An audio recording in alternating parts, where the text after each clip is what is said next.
इसमें हम लोग पढ़ना है ये वैद्युत अपघटनी सेल के बारे में, जिसको हम लोग कहते हैं इलेक्ट्रोलाइटिक ये सेल। तो इस सेल में हम लोग कहते हैं कि जिस पात्र में या जिस यंत्र में ये वैद्युत अपघटन की क्रिया जो है ये संपन्न कराई जाती है, उसको हम लोग क्या कहते हैं, वैद्युत ये अपघटनी सेल कहते हैं। तो वैद्युत जो अपघटनी सेल होते हैं, इसमें देखिए इस तरह से एक पात्र होते हैं। इस पात्र में धातु के ये दो प्लेट लगे रहते हैं। धातु के दो प्लेट ले जाते हैं। धातु में कोई भी ले सकते हैं, जैसे जस्ता धातु है या कॉपर धातु है कोई भी दो प्लेट ले जाते हैं। ये सब विद्युत ये तार है, विद्युत तार, इसके द्वारा दिखा देते हैं। ये धनात्मक है, जो कि धनात्मक जो है इसको हम लोग एनोड के नाम से जानते हैं। ये हम लोग का ऋणात्मक हो जाता है, जिसको हम लोग कैथोड कहते हैं। तो एक चीज ध्यान दीजिए, तो जिस विलयन का ये वैद्युत अपघटन करना होता है तो सबसे पहले उसको एक बड़े पात्र में ले ली जाती है, और इस पात्र में धातु के दो प्लेट जो है इसमें डुबा दी जाती हैं। और दोनों प्लेटों को हम लोग क्या कहते हैं, इलेक्ट्रोड कहते हैं, ठीक है।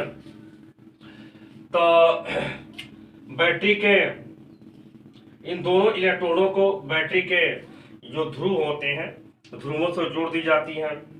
तो बैटरी के धन ध्रुव को जो इलेक्ट्रोड बैटरी के धन ध्रुव से जुड़े होते हैं उनको हम लोग एनोड कहते हैं। एनोड को दूसरे भाषा में हम लोग इसको धनोद भी कहते हैं, धनोद। फिर कहता है कि जो इलेक्ट्रोड बैटरी के ऋण ध्रुव से जुड़े रहते हैं उनको हम लोग ये ऋणोद के नाम से जानते हैं, ऋणोद, या इसको हम लोग कैथोड के नाम से भी जानते हैं। तो जब इस विलयन में जब विद्युत धारा हम लोग प्रवाहित करते हैं तब प्रवाहित करने के बाद इसमें वैद्युत अपघटन की क्रिया जो है ये संपन्न होती है। तो कैसे वैद्युत अपघटन की क्रिया संपन्न होती है, तो इसमें क्या होता है कि जो पात्र रहता है, जो पात्र होता है उसमें जो विलयन लेते हैं, जैसे हमारे के सोडियम क्लोराइड का विलयन हो या कॉपर सल्फेट हो या कैल्शियम क्लोराइड हो या जिंक हाइड्रोक्साइड का हो, कोई भी विलयन लेकर के हम लोग मतलब कि इसका वैद्युत अपघटन की क्रिया जो है हम लोग संपन्न करा सकते हैं। जैसे एग्जाम्पल में ले लेते हैं, जैसे में NaCl, जैसे नमक का घोल तैयार करके इसका वैद्युत अपघटन कराते हैं। NaCl का वैद्युत अपघटन, वैद्युत अपघटन, देखिए ये सोडियम क्लोराइड है। सोडियम क्लोराइड का ये वैद्युत अपघटन की क्रिया जो है हम लोग कैसे संपन्न कराते हैं।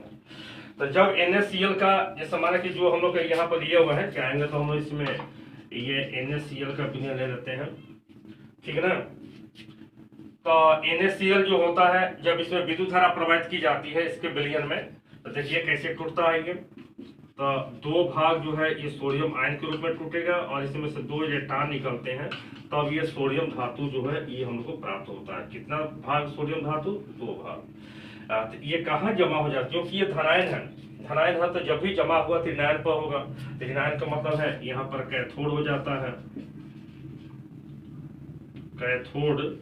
ये कैथोड पर ये सोडियम है जमा हो जाता है। जहां पर ये कैथोड पर जमा हो जाता है तो इस प्रकार कैथोड जो है, कैथोड पर हम लोग को अवकरण की क्रिया भी संपन्न होती है, अवकरण।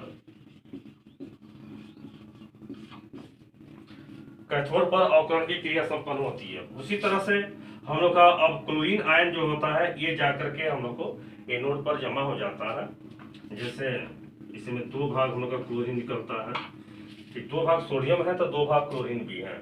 इसमें से क्या होता है कि क्लोरीन तो निकलता ही है, इसमें से दो भाग हम लोग को इलेक्ट्रॉन भी निकलता है। जाकर के ये कहाँ जमा हो जाता है, ये एनोड पर जमा हो जाता है।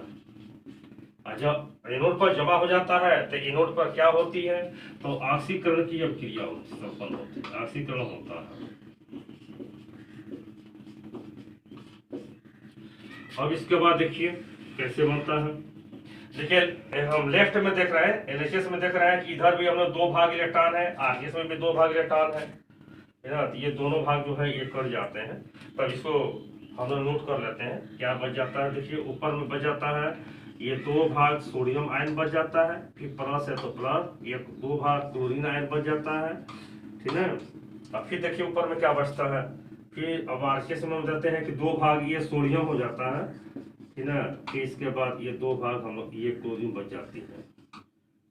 इस तरह से हमें जो होता है ये प्राप्त होती है। इसी तरह से और भी आप लोग ये वैद्युत अपघटन की क्रिया जो है संपन्न करा सकते हैं, मतलब कि अनेक प्रकार के यौगिक लेकर के, ठीक है।